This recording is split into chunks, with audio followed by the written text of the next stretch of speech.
All right, everybody, welcome back to the Patriots Drive podcast. This is Jace and Cole, and today we are discussing a couple different ways that New England can create some extra cap space. New England only has about $8 million in cap space as of right now, but there are possible ways that they could extend that and get some more. So without further ado, Cole, let's get right into the first player that we could trade or cut to create cap space. Yeah, so the first guy is a trade candidate. A guy we've talked about on the podcast before. Offensive tackle Isaiah Wynn. $10.4 million you can save if you trade him. They picked up his fifth-year option after 2 seasons ago when Cam was here, and he just hasn't performed up to expectations. He's not worth $10.4 million. It's guaranteed money, so you can't cut him. It won't save anything. If you cut him, it'll just be dead cap. He hasn't performed well enough. He's been injured, and this year he finally wasn't injured like throughout the whole season like he had been in the past, and he just didn't play well. He was our worst offensive lineman by far, I'd say, starting. And I think there's other ways you can use that money, whether you're trading for a Calvin Ridley, whether you're just trading Isaiah Wynn, getting draft capital back, and then signing Trent Brown for a $10 million cap hit as well, a 1-for-1 swap, and Trent can play left tackle. You can move Michael Wynn to right tackle. So I think this $10.4 million for Isaiah Wynn should be the Patriots' number one priority. It's the easiest way for them to create cap space without moving a high value player. He just is an average tackle at this point right now, and I think that is definitely an option they should look into. Yeah, and it's something that I think New England could possibly get a 4th round pick for him, maybe a 3rd. I think that would be a stretch. I think you're looking in the 4th or 5th round pick range. But with the limited amount of picks New England has, you get an extra pick, you get $10.4 million, like you mentioned.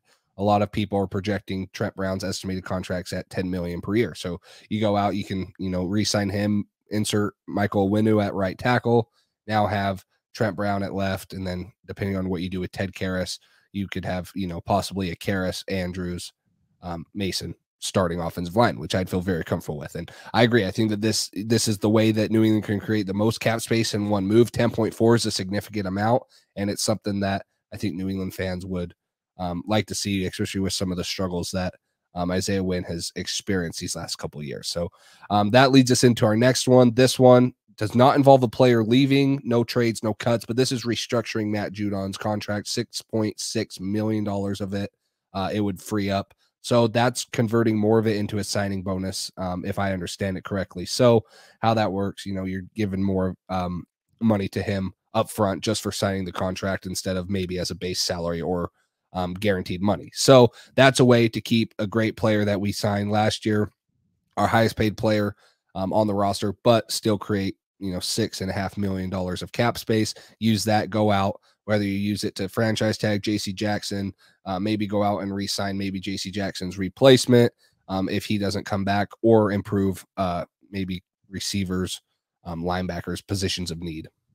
Yeah, the Patriots, I mean, they have a cap space issue, I guess you could say right now. They have a couple guys that they really should keep if they can, JC Jackson being one of them, and they got to find ways to create cap space if they want to not only bring back the guys that we had last season, but improve this roster and try to create a Super Bowl roster and a Super Bowl winning team. So Matt Judon, if you restructure that contract into a signing bonus, puts more money up front for him, that's one way to do it. And he's a great player on this team. I know he tailed out. He slowed down towards the end of the year. Hopefully that doesn't happen again. Hopefully, the whole team kind of did that. So it wasn't like it was only him. Hopefully that gets turned around next season and he can finish the season strong and have a full good year, because when he was rolling throughout the year, he was playing really, really well. And he was a defensive player of the year candidate at the peak of the season. So Judon had a really great year. That's one way to create $6.6 million in cap space. That's quite a chunk of money right there. You could sign a cheap wide receiver. Odell Beckham's projected to make $5 million annually this upcoming year. That's his contract projection. So right there, that's enough money to do that. Or like you said, JC Jackson, or some other depth players you can add. Ted Karras, you can re-sign him, all that good stuff. So coming up at number 3, not getting rid of a player. This is just another in-house candidate. Extend Hunter Henry. He had a great year this past season. He was phenomenal. Best tight end out of the 2 free agent signings. Obviously, he had a really good year. Bunch of touchdowns. He was basically our only red zone option with Mac Jones. It was great to see the production that he had. So I think a guy like that fits the system well. He was great his first year. I think he's only going to get better as he builds more chemistry with Mac. that saves $5 million in cap space if you extend Hunter Henry. That's a good chunk of money as well, and that's a great player that you would want to lock down for longer if you can. When he signed here, I believe it was a 3-year deal. Jonu was a 4, I believe. So you want to keep Hunter Henry. This is a way to do it. Extend him, create more cap space, kick the can down the road a little bit when the TV deal kicks in coming up in the next few years. So that's a good way to do it. Yeah, and I don't think any Patriots fans would complain about giving Hunter Henry an extra 1-2 years. He only has 2 now. After his first year in New England was a major success. So extending him, backloading the contract, making him, converting some of that more into the back half will definitely be something that I think New England should take advantage of. And if New Orleans can convert a ton of cap space and wiggle their nose and create 70 million in cap space, New England can wiggle their nose and do something like that. And I think Hunter Henry would be excited to stay with not only Mac Jones, but the Patriots organization for a couple more years and develop with them. The next guy, there's been trade rumors around him, whether you believe him or not. And this is keeping him in-house. So this is extending Shaq Mason. This creates another $3.5 million. Shaq Mason, one of the best right guards in the game, been a staple for the Patriots offensive line. If you're able to extend him, give him a couple more years in the Patriots system, keep him on the interior with David Andrews and let them, be a force on the inside. This is intriguing. $3.5 million is no small change. You could use that possibly to re-sign Ted Karras if you need a couple more bucks. He and then keep the whole interior the same. You could use it in multiple other ways too. Maybe Jacoby Myers wants 3.5, takes a team friendly deal. James White coming back, Devin McCourty, Matthew Slater. It doesn't seem like you're going to get a big name player, but with all the little deals that New England has $3.5 million could keep some of these guys here that New England fans don't want to let go and have been in house for a while. Yeah, Shaq Mason's 29 years old. His contract is up in 2024. So if you can extend him another year, maybe 2, if you feel confident that he can last that long. He's playing at a really, really high level right now. Like you said, one of the best guards in football. He's been probably the best player at his position on our team the past few years. He's been really great. You could say maybe J.C. Jackson and Gilmore a couple of years ago. But outside of that, offensively, he's been one of our biggest staples of this offense for a while now, and he's been really great. So I think extending him, creating that cap space, keeping a guy here for even longer that Belichick likes, and he's performed well for the Patriots, and I think that's a great option as well. So Shaq Mason, that would create $3.6 million in cap space. If you extend him, another good option. Moving on to the next one, Nelson Agholor. If you trade him, that creates $10 million in cap space. That's quite a bit, $10 million. He's already getting paid a lot of money. You would have some dead cap if you traded him. $5 million in dead cap if you traded him before June 1st. That's not nothing, but you're also saving $10 million total in cap space. So that's a solid receiver. That's money you can use for J.C. Jackson. I'd prefer, if they're trading Agholor, they're getting a receiver at some point this offseason to fill that number one need. But if you trade Nelson Agholor, that creates $10 million in cap space. If you trade for Calvin Ridley, his cap hit next year is $11 million. So that's pretty close to even right there. And Agholor wasn't very productive this first year. I think he will be better this year if he plays in the system. If he stays here, if the Patriots don't trade him, I do think he will improve. I think it wasn't necessarily a Nelson Agholor problem as much as it was a system problem with the Patriots. They don't use those type of deep threat receivers as well as some other teams. And it was Mac's rookie year. I'm sure he was a little hesitant sometimes to throw the deep ball early on. Maybe didn't build a ton of chemistry. Agholor was a little bit behind early on with the system and learning the playbook, all that good stuff. He had his struggles. So full another year in the system, I think he'll be better off next year. But if you have a chance to get a guy like Calvin Ridley or any of those elite top tier receivers, I think you don't hesitate at all. And I think you trade Nelson Agholor.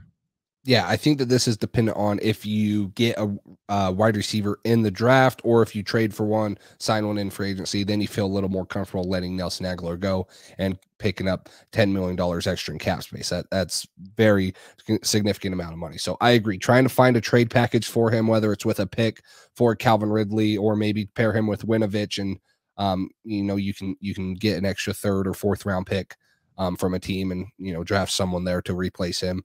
Or take a Olave type of guy in the 1st round, and that's your receiver one. So I like this. I do think that he will be better, like you mentioned, this year, but I don't know if he's still worth $10 million. I thought that was an overpay in the first place, and I'm still looking at it on the last year of his deal. I think that $10 million is a little steep for Nelson Agholor in the Patriots system. So before we get into this last guy, make sure you guys like, comment, and subscribe to the video.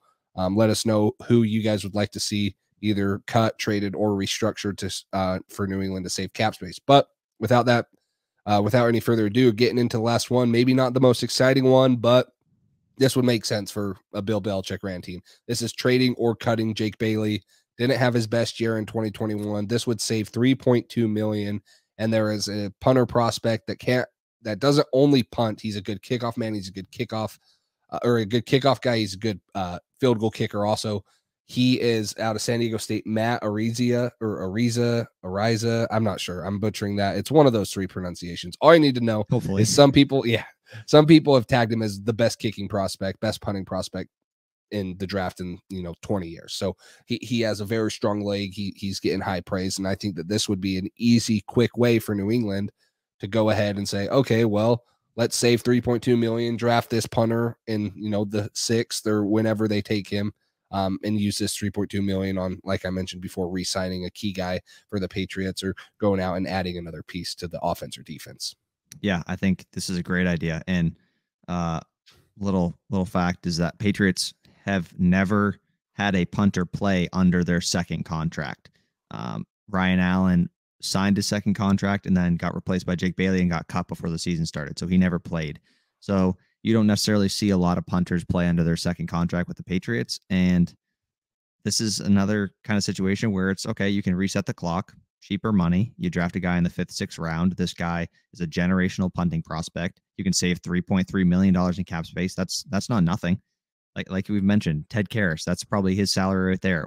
Or Brian Hoyer and Matt Slater. That's those two salaries right there. So I think that this is a good idea. Jake Bailey took a step back this past season. I don't think he's not good anymore. He's still great. He's young.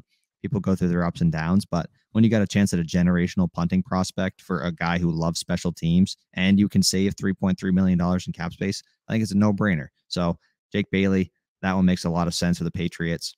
Another couple honorable mentions. These are out of the top 5 or 6 that we're talking about, but a couple other ways that are maybe less likely. If you trade Jonnu Smith, because he struggled. Obviously, a lot of people want to know, can we get rid of him? If you trade Jonnu Smith after June 1st, you save $10 million in cap space, but you have a $3.75 million dead cap. You still save some good money. I think you're quitting on Jonnu maybe a little early if you get rid of him now. I know a lot of people were frustrated with how he played, but I still think there's a spot for him in this offense. And maybe new OC, maybe we find a new way to use him. Maybe he improves his route running. Maybe we get the ball in his hands more, whatever. When he gets the ball in his hands, he's great after the catch. I think Jonnu, there's some hope for him next year. If he can't do it next year, then you got to get rid of him. It was a horrible signing if he still doesn't work out with another year and under his belt in the system. So Jonnu's another one. Jonathan Jones is 29 years old. You can extend him. You can create some cap space. I think like $4 million in cap. If you extend him, that's an option. He's been great for us. I know he's coming off an injury, but that's another option. And then a couple other guys, N'Keal Harry, you can save just under $2 million in cap space, and Chase Winovich, you can save just under $1 million. So there's a few different options right there, a few different honorable mentions. There's a ton of ways you can create cap space for the Patriots. We just right here, if they made all these moves that we're talking about, they could create $30 to $40 million in cap space, just like that. And they kind of need to do something like that if they want to have a chance at keeping JC Jackson and getting a number 1 wide receiver, unless it's in the draft. So those are a bunch of good options. Isaiah Wynn being probably the biggest one, the first one that saves you the most money.